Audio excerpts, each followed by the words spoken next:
I know they're laughing behind my back. I don't need to hear them to imagine the words my mother and sister whisper to each other while sitting in their luxurious living room, holding expensive wine glasses, their lips curling in disdain. She's probably busy with another one of her crazy projects, forgetting to eat again. Or worse, when will she finally accept that she's never going to succeed? Those words, though never spoken to my face, have followed me like a shadow for years. My name is Catherine Monroe, and at 31 my entire family sees me as nothing more than a pathetic failure. While they throw extravagant parties, discuss multi-million-dollar deals, and mingle with the most powerful social circles, I sit alone in my small apartment, working over 90 hours a week to build a company they believe is doomed. The truth? I'm about to accomplish something they never saw coming. Since I was a child, my mother had a perfect plan for my life. Or rather, for our family's future. I was supposed to go to Harvard Business School, work for my father's prestigious corporation, and marry a suitable man to solidify our family's status. But I didn't follow her plan, I chose my own path.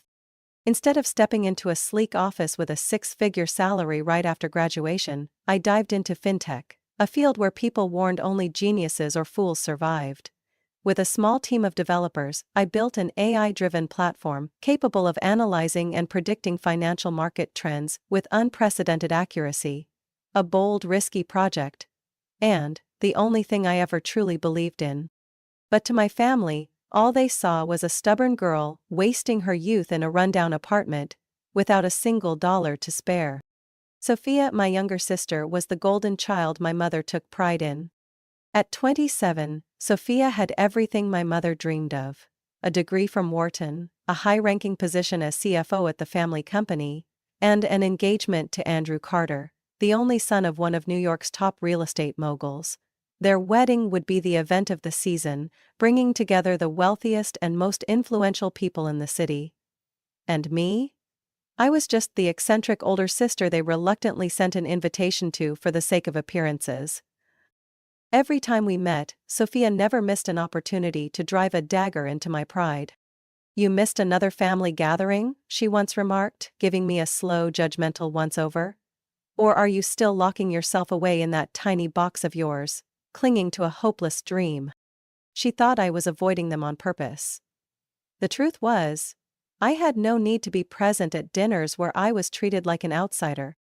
Last week marked the 12th family dinner I had skipped. This time, my mother sent Sophia to check on me. Sophia stood at my door, a brand new Chanel bag in hand, her perfectly manicured nails tapping against it as if she were mentally calculating my failures. "Catherine, Mom sent me to see if you're still alive," she said as she stepped inside, her eyes sweeping over my modest apartment with a look of utter disgust, as if she had just walked into the filthiest place on earth. "God, you really live like this? Why are you punishing yourself?" I gritted my teeth, saying nothing. Instead of answering, I turned back to my desk, where financial reports filled my screen. I had no time to explain to someone who had never worked more than 50 hours a week that success didn't always come in the form of a luxury office or a diamond ring the size of a walnut. But Sophia wasn't done. "You know," she said, flipping her golden hair over her shoulder, "Andrew just bought me a yacht. We're going to the Maldives after the wedding. Oh, and by the way, I hope you wear something that doesn't look too cheap if you plan on attending." Slap. No one hit anyone, but her words landed like a slap across my face. I could have ended the conversation right then and there. I could have pulled out a single sheet of paper, a contract that, if Sophia saw it, would wipe that smug expression off her perfect face in an instant. Because I was about to become a millionaire. After 4 grueling years, the AI platform I built had secured an investment from one of the world's largest venture capital firms. We had just finalized a $50 million deal, and if everything went according to plan, my company's valuation would triple within the next 2 years. But I didn't say a word, not yet. I just looked at Sophia and smiled. "Don't worry about your wedding gift," I said, taking a sip of coffee. "I have something special for you." Sophia scoffed. As long as it's not some homemade card or a messy sketch, I'll appreciate it. I looked at my sister, feeling an eerie sense of calm. They had no idea what was coming. I watched Sophia walk out of my apartment, the sharp click of her heels echoing against the worn tile floor. As the door shut behind her, I remained still, my fingers tightening around the cold coffee cup. This apartment, the very thing she sneered at, was where I had sacrificed sleep, warm evenings, and even my family's recognition to build something far greater than any of them could ever imagine.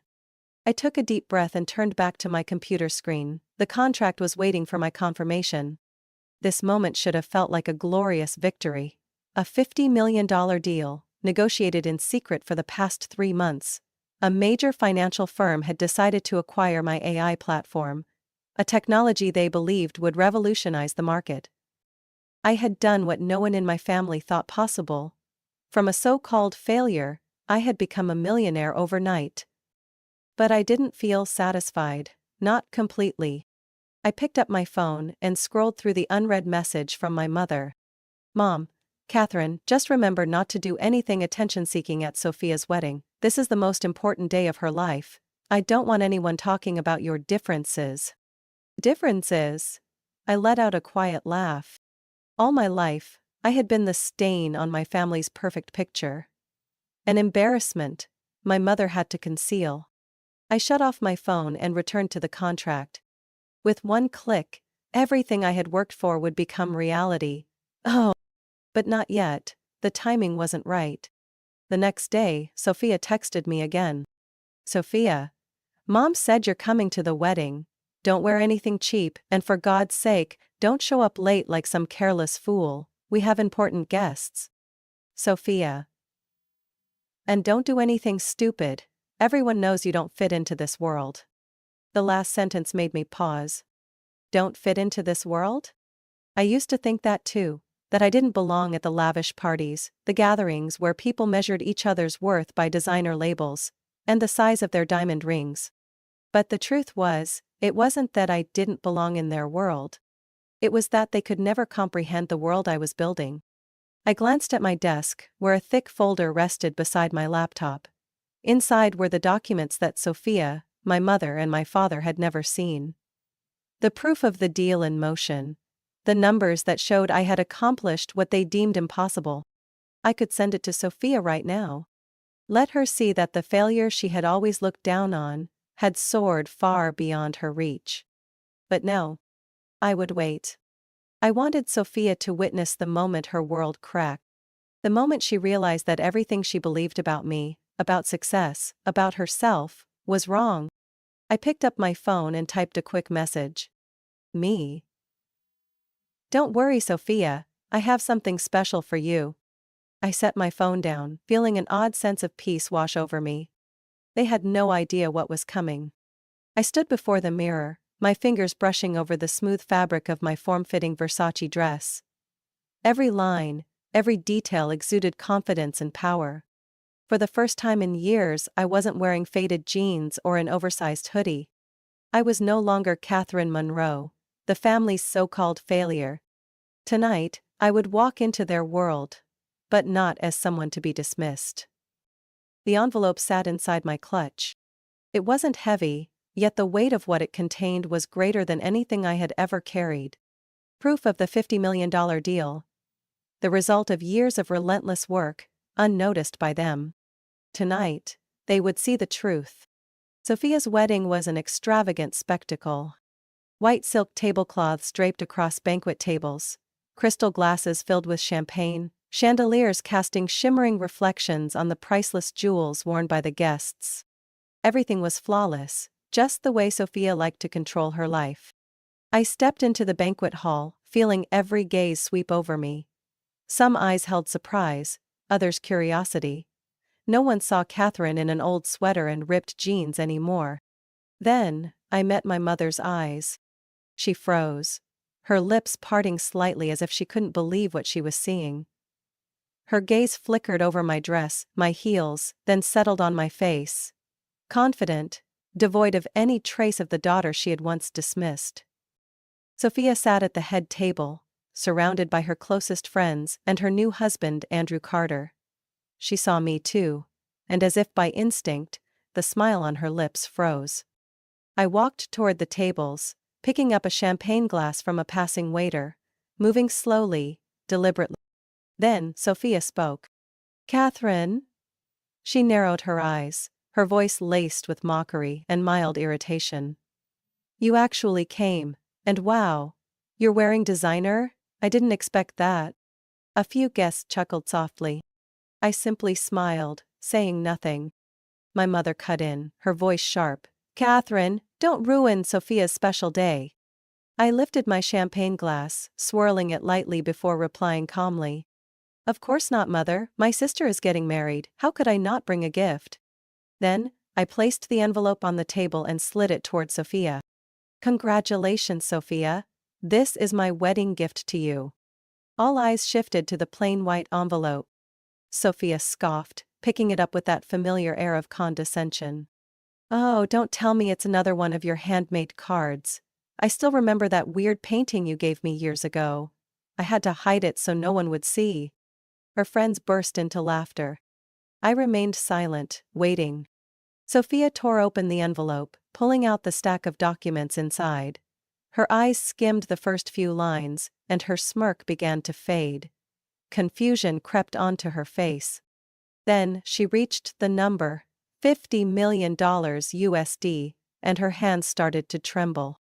"Tell me this is a joke, Catherine." She looked up, her voice no longer arrogant, just sheer disbelief. "Is this real?"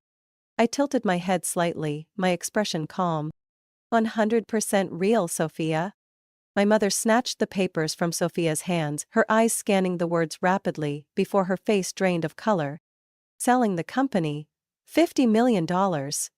She turned to me, her voice shaking with barely restrained shock. "What the hell did you do, Catherine?" "I built a company that everyone said was hopeless," I said with a slight shrug. "And then, one of the biggest financial firms decided to acquire it. I guess I wasn't as useless as you thought." A suffocating silence filled the room. The guests, those who had laughed at me, those who had always believed Sophia was the perfect daughter, were now witnessing a truth that had been buried for years. Sophia gripped the papers tightly, her voice dry. You can't have." I smirked. "I can't have succeeded? Can't have more money than Andrew's family? Can't have accomplished this on my own?" I held her gaze, my voice steady yet cutting. "And yet, here I am." No one spoke. "Then," I continued, "but this is just the beginning. My technology will keep evolving. The company's valuation is expected to surpass $150 million in the next 2 years. And when that happens..." I took a slow sip of my champagne, savoring the moment. "I won't just be the most successful person in this room. I'll be the most successful person in this family." I don't know who was the first to take a sharp breath, but I heard it clearly. Sophia sank into her chair, her gaze vacant. She had never imagined that the sister she had always looked down on would be the one to make her feel small. My mother, my father, all of them, were in utter disbelief. They had thought I would never break free from the limits they had placed on me. But today, I shattered them all.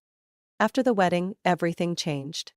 No more pitying glances when I walked into a room. No more mocking smirks from relatives when my name was mentioned at family gatherings.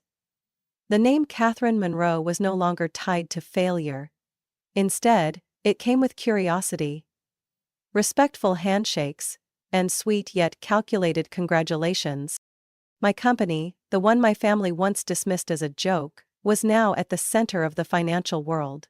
News of the $50 million deal spread across major financial publications, and CEOs who had once rejected me were now eager to collaborate. And Sophia? She hated every second of it. 3 weeks after the wedding, I sat in my new office, an upscale apartment on the 45th floor with a sweeping view of the city.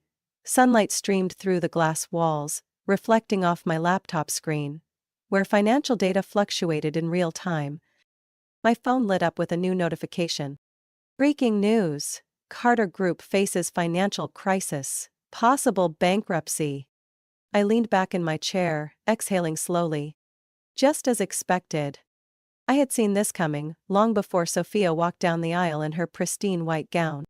My AI technology didn't just analyze financial data, it predicted corporate collapses based on millions of variables. And 6 months ago, my platform had flagged a red alert for Carter Group. I had tracked every number, every concealed financial report, every reckless investment decision. Sophia's in-laws weren't as secure as she believed. Their empire was built on debt, market manipulation, and high-risk deals. And now? It was teetering on the edge of collapse. Sophia didn't know it yet. But she would, soon enough. My mother's call came at 10 a.m. I picked up, her voice was rushed, unsteady, a rarity. "Catherine, have you seen the news? The Carter family. They're in serious trouble." I twirled a pen between my fingers, my voice calm. "I know." She hesitated. How did you know before everyone else?" I didn't answer right away, letting her sit in the silence, letting her feel the weight of the gap between what she had believed about me and the reality in front of her. After a few long seconds, I finally spoke, my voice light but firm. "Because I'd been watching them. My technology predicted this long ago. But of course, if I had told you earlier, you wouldn't have believed me." She fell silent. I could picture her face, stunned, disoriented, grasping for something to hold on to. "Mom." Her voice softened. "Sophia doesn't know what to do. The Carters are about to lose everything. If this isn't handled properly, they might face an investigation. Andrew could end up in court." I raised an eyebrow, though I wasn't particularly surprised. "Is that so?" I murmured, taking a slow sip of my coffee.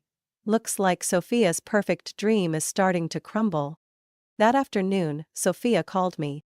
For the first time in years, her voice held no sharpness, no arrogance. "Catherine?" She hesitated, as if she couldn't believe she was calling me for help. "How can I help you?" I asked, my voice perfectly polite, but Sophia knew full well that I held all the power now. "You knew, didn't you?" she said, her voice dry. "Knew what?" I feigned ignorance. "Andrew's family's collapse?" Her voice was barely above a whisper, as if saying it any louder would make it more real. "Their company is losing everything, and if they can't handle their debts..." I heard her take a deep, shaky breath through the phone. "I'll lose everything too." And that was the moment I had been waiting for. Sophia Monroe, the perfect daughter, the privileged heiress who prided herself on making the right choices, now stood on the edge of losing it all. She had chosen the wrong path. I tightened my grip on the phone, but my voice remained eerily calm. "I warned you, Sophia." She held her breath. "I told you, success isn't just about marrying the right man or having your parents' backing. I tried to show you that everything you thought about me, about life, was wrong, but you never listened." I didn't know." Her voice began to tremble. "Catherine, I know I was wrong. But now, you can't let me lose everything." I leaned back in my chair, letting every word sink into the space between us. "I can help you," I said slowly, deliberate. She inhaled sharply. "But you have to accept one truth. Your perfect dream is over." A long silence. I could hear Sophia's fear through the phone. "I understand," she whispered. I closed my eyes and allowed myself a small, satisfied smile. "Then," I said, "it's time for you to learn how to rebuild from nothing." 3 days after Sophia's call, my father showed up at my office. I had expected this. The man who had always been cold and decisive, the one who had told me to my face that I was wasting my life, now stood here, dressed in an expensive but slightly wrinkled suit. There was something in his expression I had never seen before. Worry. My assistant called ahead, but I didn't tell her to turn him away. I wanted to witness this moment for myself. He stepped inside, his eyes sweeping over the sleek, luxurious office. This was no longer the tiny apartment he had once scorned. Floor-to-ceiling glass windows, premium leather chairs, large monitors displaying fluctuating market numbers. He stood there, staring at undeniable proof that I had won. "Catherine," he spoke, his voice heavy, as if every word cost him a piece of his pride. I leaned back in my chair, arms crossed. "Father," my tone was cool, impassive. He exhaled deeply before pulling out a chair and sitting across from me. I hadn't invited him to sit, but he didn't wait for permission. "Sophie is in serious trouble." He got straight to the point, abandoning his usual pretense. I lifted my coffee cup, taking a slow sip, unfazed. "I know." He narrowed his eyes. "How long have you known?" I shrugged. "6 months ago." A flicker of shock crossed his face. I could see the wheels turning in his mind, trying to piece together how I had known before the Carter family themselves. I set my cup down, lacing my fingers together as I met his gaze. "Where are you here, Father?" He was silent for a moment, then let out a heavy sigh. "Sophia is about to lose everything." His voice had a slight crack in it. "She has no income, no real experience. If the Carter family goes bankrupt, she'll lose all of her privileges too." I tilted my head, saying nothing. I wanted him to say the words he had been avoiding. Finally, after a long hesitation, he swallowed the last remnants of his pride, and said, "She needs your help." I let out a soft laugh. Not out of amusement but at the irony of it all. Me, the so-called disgrace of the family, was now the only one who could save their golden daughter. I leaned back in my chair, making no effort to make this easy for him. "And what exactly do you want me to do?" My voice was calm, but there was a sharp blade hidden beneath the words. My father hesitated before speaking slowly. "She needs a job. A place to start over. Could you find a position for her in your company?" I let out a dry chuckle. "So you want me to hand Sophia an easy way out? Give her a fancy title, a high salary, without making her face the consequences of her own choices?" He pressed his lips together, not denying it, but I could see the expectation in his eyes. He thought I would soften. He thought I was still the daughter desperate for my parents' approval. But I was no longer that Catherine Monroe. I placed my hands on the table, meeting his gaze directly. "Fine," I said smoothly. "I'll give Sophia an opportunity. But not in the way you think." My father frowned, wary. "What do you mean?" I pulled a folder from my drawer and placed it on the table. "Sophia can work at my company, but she'll start from the bottom. At an entry-level salary, just like any new hire." He froze, as if he couldn't believe what he had just heard. I continued. "No special treatment, no private office, no favors. She will write reports, analyze data, and actually learn how to work, instead of relying on family connections." I paused briefly before delivering the final blow. "However, there is one important condition." His grip tightened on the armrest. "What is it?"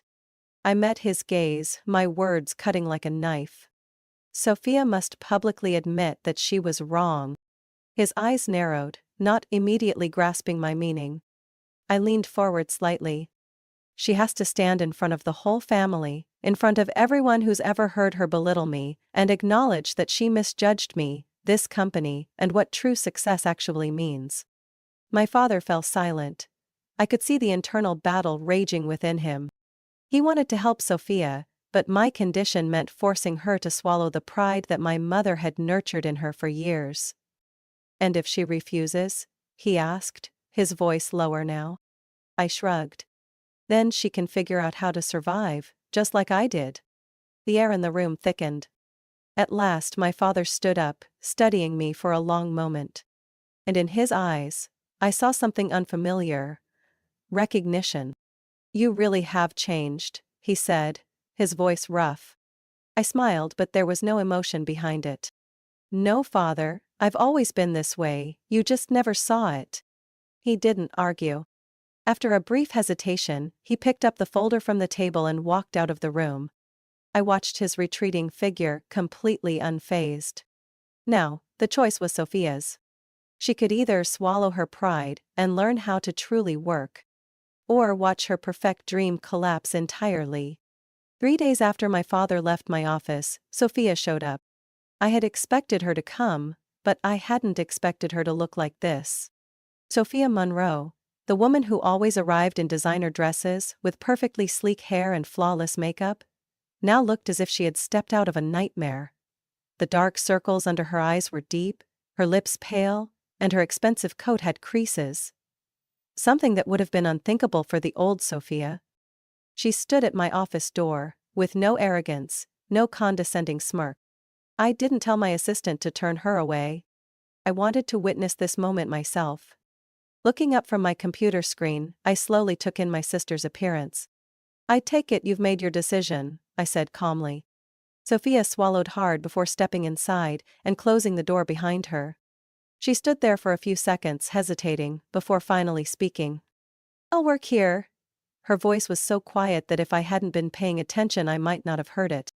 I nodded, unsurprised. "Good." I slid a folder across the desk. "You can start tomorrow." Sophia stared at the stack of papers as if it were a death sentence. She didn't move, but I could see the internal struggle in her eyes. Then she took a deep breath, picked up the folder, and slowly flipped to the first page. Sophia's first day was anything but easy. I didn't place her in a spacious conference room with leather chairs. I didn't give her a meaningless title so she could coast through her job without actually doing anything. No. I placed her exactly where she never thought she would be: the data analysis department. There, she was no longer Sophia Monroe, the privileged daughter of a wealthy family. She was just another new employee, and no one cared about her last name. Her first assignment was to process financial reports, review data, and write a market trends summary. She had no idea what she was doing. I could see the panic in her eyes as she scrolled through the overwhelming spreadsheets. No one held her hand. No one walked her through the steps slowly. "You're not going to help me?" she asked me during lunch when we happened to run into each other in the company kitchen. I set down my coffee cup, crossing my arms. "Sophia, I learned everything on my own without anyone helping me," I said, my voice devoid of pity. "I'm not your babysitter. If you want to work here, you have to learn how to stand on your own." She pressed her lips together but didn't argue. And for the first time, I saw a flicker of patience in her eyes. The following days weren't any easier. Sophia began to realize that real work wasn't like attending lavish parties, where she only needed to smile and shake hands to build connections. She made mistakes. A lot of them. She entered incorrect data into the system, forcing the entire team to redo a report. She overlooked a small error in an analysis, causing the projected forecasts to be off. And for the first time in her life, Sophia was reprimanded by a superior, with no one to defend her. I didn't help her.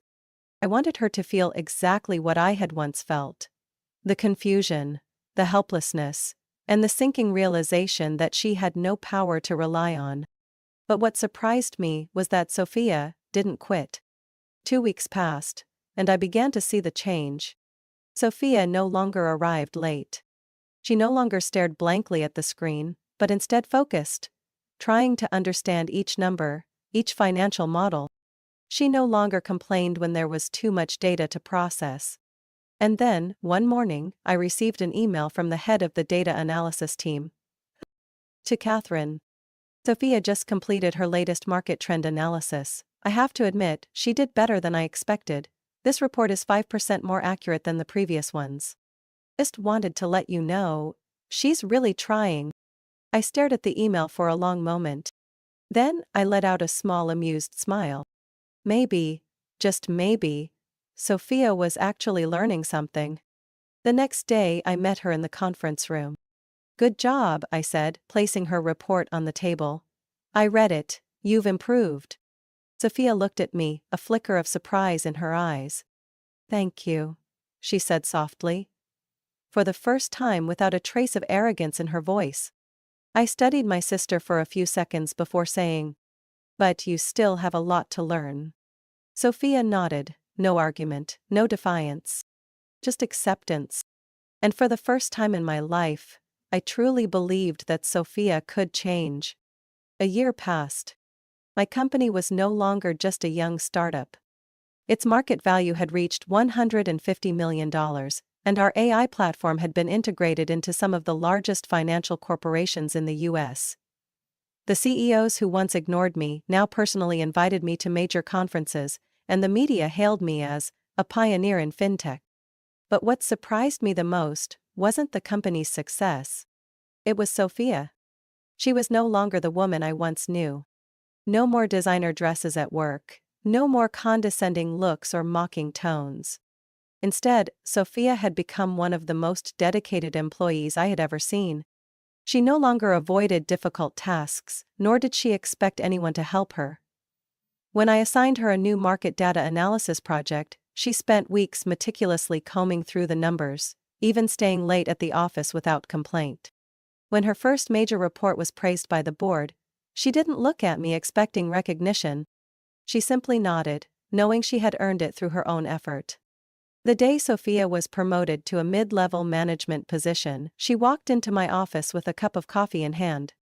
"I figured you'd like this," she said, placing the cup on my desk before sitting across from me. I looked at her for a long moment. Then, I let out a quiet chuckle. "What is it?" I asked, crossing my arms. Sophia let out a soft laugh. "I used to think you were just a dreamer, lost in unrealistic ambitions. But now I understand. No one succeeds just because of what they were born into." I leaned back in my chair, looking at Sophia differently. "So, what have you learned after a year of working?" I asked. She exhaled slowly. "Then I'm not special," she said, her voice almost weightless. "I used to believe that having a family name and connections meant I could have everything. But the truth is, no one values you unless you prove your worth. I had to start from scratch. I had to show that I deserved to be here." I nodded, feeling an unfamiliar sense of pride. One I never thought I would have. Sophia was no longer the arrogant, entitled girl she once was. Now she was someone who understood the value of real effort. My family changed too, though I no longer waited for it to happen. My mother stopped making passive-aggressive remarks about how different I was at family gatherings. My father no longer tried to pull me into the family business. Because now, they both knew I had grown beyond anything they could control. They never apologized in words. But I noticed the shift in small ways. A phone call from my mother just to check in. An article my father sent me about my success, without a single word of criticism. And I understood. They had realized their mistakes. But that no longer mattered to me. I hadn't built this company to gain my family's approval. I hadn't created this success to prove them wrong. I had done it because I believed in myself. One late afternoon, Sophia walked into my office holding a USB drive. "Do you have a minute?" she asked. I nodded. "What is it?" She plugged the USB into my computer and opened a new report. "I think I've found a way to optimize the financial trend prediction algorithm. If applied, it could increase accuracy by 8%. I skimmed through the report before turning to her. "You did this on your own?" She nodded. I took a slow sip of my coffee before replying. "I'm impressed." Sophia smiled. No arrogance, no expectation of praise. Just pure pride in what she had accomplished. I looked out the window, watching the golden hues of the sunset wash over the city skyline. A year ago I had stood at Sophia's wedding, making sure she, and my entire family, saw that I was no longer the failure they believed me to be. But today, I realized that revenge no longer mattered. Because real success isn't about making others regret their mistakes. It's about creating opportunities for those who once failed to see, for those who once lacked strength, and most importantly, for myself, so I could keep moving forward without being chained to the past. I shut off my computer and stood up. "Sophia," I said gently, "want to grab dinner with me?" She looked at me for a moment, then nodded. "I'll pick the restaurant," she said, and I laughed. At last, we were no longer standing on opposite sides. And that was my greatest success. Catherine's story isn't just about a woman who defied her family's expectations and rose to success. It's proof of the power of perseverance, independence, and self-belief. In real life, we are often bound by the expectations of society and family. But true success isn't about proving others wrong. It's about creating opportunities to grow and helping others do the same. When we are strong enough to walk our own path, we don't need validation, because our achievements speak for themselves. What do you think about Catherine's journey? Would you have done the same in her position? Share your thoughts in the comments, and don't forget to follow the channel for more inspiring stories about family, career, and life lessons.